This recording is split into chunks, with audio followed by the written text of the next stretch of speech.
गुरु प्यारी साध संगत जी, आज की साखी में हम आपको बताएंगे श्री गुरु नानक देव जी के मृतक शरीर को जलाया गया था या दफनाया गया था।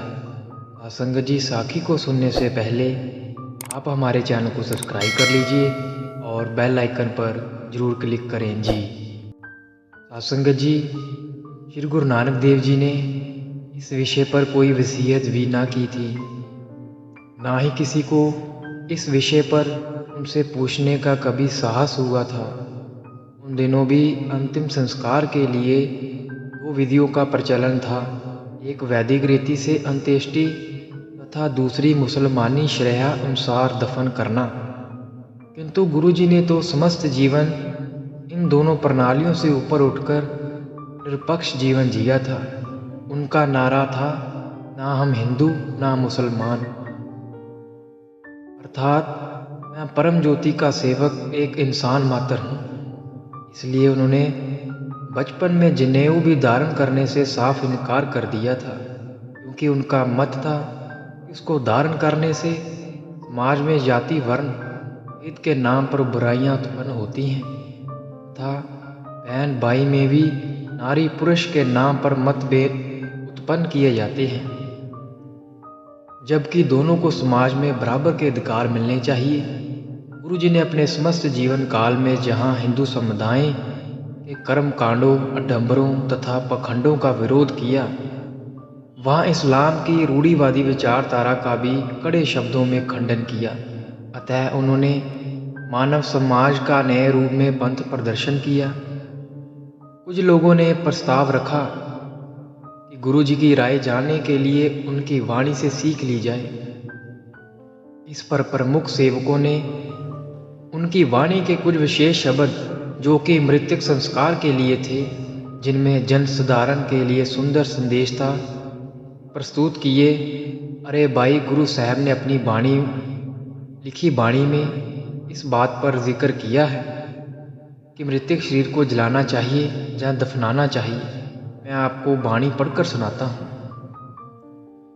गुरु साहब ने कहा है कि मुस्लिम ये समझते हैं कि जिन लोगों को मृत्यु के बाद जलाया जाता है वह दो जग जानी नरक की आग में जलते हैं, परंतु वह भूल जाते हैं कि कभी कभी जिस स्थान पर मुस्लिमों को दफनाया जाता है वह मिट्टी भी कुम्हार के हाथ में लग जाती है और कुम्हार उस मिट्टी को बर्तन बनाने के लिए ले जाता है और उसको गढ़कर मिट्टी के बर्तन और ईंटें बनाता है, और अंत में मुस्लिम की कब्र की मिट्टी भी आग में जलती है और पुकारती है और रोती है। इसलिए मुक्ति का जलाने और दफनाने से कोई संबंध नहीं है। हे नानक, जिस करतार ने इस जगत को रचा है वही इस वेद को जानता है। आगे सुनो भाइयों, गुरुजी ने क्या कहा है। मरने पर कोई जलाए जाते हैं, कोई दबाए जाते हैं, एक को कुत्ते खाते हैं, कोई जल प्रवाह कर दिए जाते हैं और कोई सूखे कुएं में रख दिए जाते हैं। पर हे नानक, शरीर को जलाने दबाने आदि से ये पता नहीं लग सकता कि रूहें कहाँ जा बसती हैं। इस रचना को सुनकर सभी ने एक मत होकर कहा, गुरु जी की इच्छा अनुसार परंपरा से ऊपर उठकर कोई नई विधि अनुसार बिना कर्म कांड के उनका अंतिम संस्कार कर दिया जाए। इस पर गुरु जी का शरीर जल प्रवाह कर दिया गया, जिससे उनकी इच्छा अनुसार उनकी कोई समाधि अथवा याद करना ना तैयार की जा सके।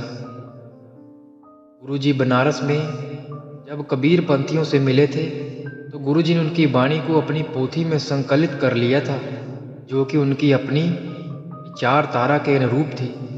इसका एक शब्द इस प्रकार है, हिंदू लोग मूर्तियों की पूजा कर कर दुखी हो रहे हैं, मुसलमान खुदा को मक्के में समझ के उधर सजदे किए जा रहे हैं।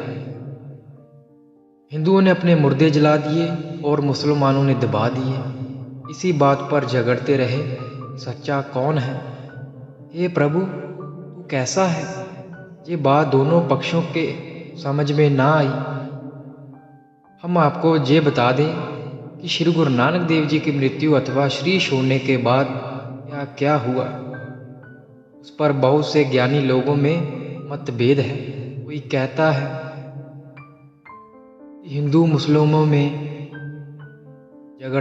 झगड़ा इस बात पर हुआ कि उनकी देह कौन जलाएगा या दफनाएगा, हिंदू या मुस्लिम। और अंत में गुरु जी का पार्थिव शरीर फूल बन गया। कोई कहता है जब उनका बड़ा पूरा परिवार था तो बाहरी लोग इस बात पर क्यों लड़ेंगे कि उनकी क्रिया कैसे होगी, परंतु गुरु जी की अंत्येष्टि कैसे हुई होगी, जो हमने इस घटना के माध्यम से बताई है और जिसे सरदार जसवीर सिंह जी ने लिखा है और बताया है, वह हमें सबसे ज़्यादा सार्थक लगता है। आप इस विषय पर क्या विचार है, कमेंट बॉक्स में अवश्य लिखें। भाई लहना जी गुरु अंगद रूप धारण कर दूसरे गुरु नानक बन गए, परंतु उनका हृदय किसी भी फल की इच्छा नहीं रखता था। वह तो केवल प्रभु चरणों में लीन रहना चाहते थे। अतः गुरु जी का आदेश पाते ही उनकी इच्छा अनुसार उनकी प्रसन्नता के लिए अपने नगर खडूर लौट गए। खडूर पहुंचकर वह सीधे अपनी बुआ बिराई जी के जहां पहुंचे और उनसे अनुरोध किया कि मुझे एकांतवास के लिए कमरा चाहिए और मेरे जहां पर होने का किसी को भेज ना दिया जाए, जहां तक कि मेरे परिवार को भी, क्योंकि मैं चाहता हूं कि मेरी बंदगी में कोई बाधा ना डाल सके। बुआ बिराई जी ने उनको आश्वासन दिया कि ऐसा ही होगा।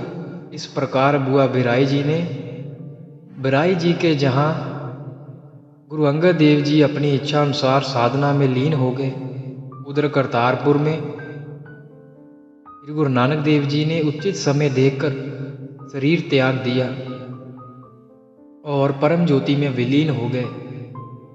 जब ये समाचार दूर दराज नगरों में फैला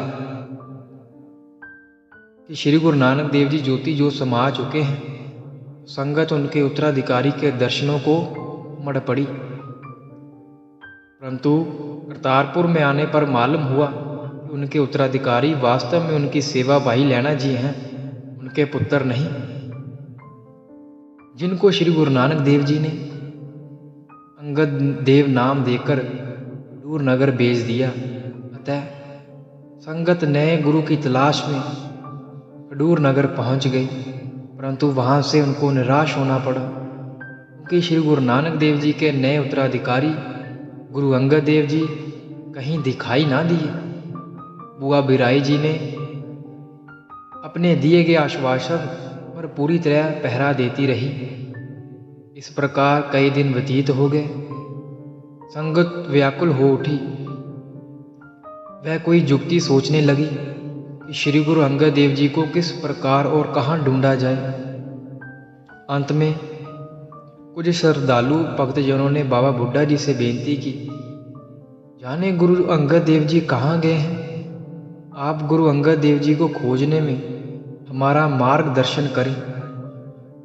बाबा बुड्ढा जी संगत को लेकर खडूर नगर पहुंचे।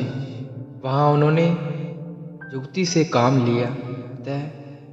गुरु घर के कीर्तनी भाई बलभंडा को कीर्तन करने को कहा और संगत उनके साथ कीर्तन करते हुए खडूर नगर की गलियों में घूमने लगी।